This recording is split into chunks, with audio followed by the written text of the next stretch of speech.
Le combat des oiseaux et des animaux terrestres. Les oiseaux et les animaux terrestres se déclarèrent la guerre pour la prééminence et pour défendre l'honneur de leur espèce. Pour décider leur grande querelle, ils se donnèrent bataille. La victoire balança longtemps sans se déclarer et sans prendre parti. La chauve-souris, qui se persuada que les oiseaux allaient être vaincus, se rangea du côté des animaux terrestres. Sa prévoyance fut trompée.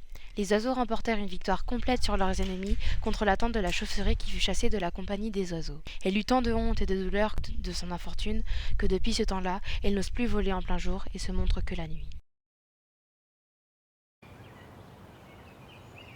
Un renard ayant aperçu au haut d'un arbre quelques grappes de raisin qui commençaient à mûrir, eut envie d'en manger et fit tous ses efforts pour y atteindre.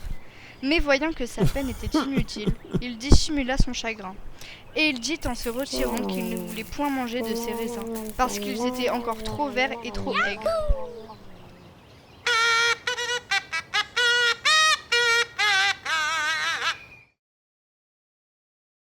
Un vieux lion, ne pouvant plus chasser avec la même vitesse et le même succès, eut envie de manger un cheval qu'il trouva en son chemin. Il s'avisa de contrefaire le médecin et de lui demander des nouvelles de sa santé. Le cheval, qui comprit à peu près la mauvaise intention du lion, lui répondit qu'il ne se portait pas trop bien et que depuis peu il s'était mis une épine au pied, dont il se sentait fort incommodé. Le lion s'offrit sur le champ à la lui tirer. Le cheval accepta l'offre et se mit en posture. Oh, miam, miam, miam, miam. Quand le lion se fut approché pour tirer l'épine, le cheval, allongeant, le frappa rudement le lion au milieu du front et se mit à fuir de toute sa force, laissant le lion dans un état pitoyable et désespéré d'avoir manqué son coup.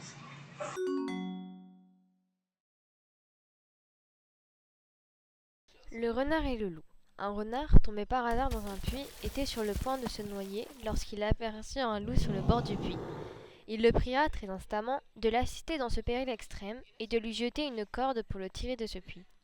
Le loup, plaignant sa disgrâce, lui fit plusieurs questions pour savoir comment ce malheur lui était arrivé. « Ce n'est pas maintenant le temps de discourir, répliqua le renard. Quand tu m'auras tiré d'ici, je t'expliquerai à loisir toutes les circonstances de cette aventure. »